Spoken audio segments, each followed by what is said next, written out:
আসসালামু আলাইকুম। যারা নতুন ড্রাইভিং শিখে তাদের উদ্দেশ্য করে বলছি, যেভাবে গাড়িতে এলপিজি নেওয়া হয় এটা ভিডিওর মাধ্যমে দেখাচ্ছি।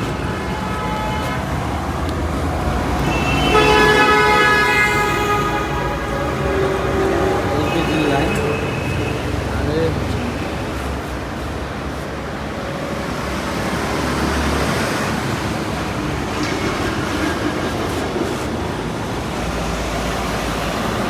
পাম্পে আসার পর গাড়ি ব্যাকডালাটা খুলে দিবেন। ব্যাকডালাটা খুলে দেওয়ার পরে গ্যাস পাম্পের নজেলম্যান হিসাবে যারা থাকবে তারা আপনাকে এলপিজি দিবে।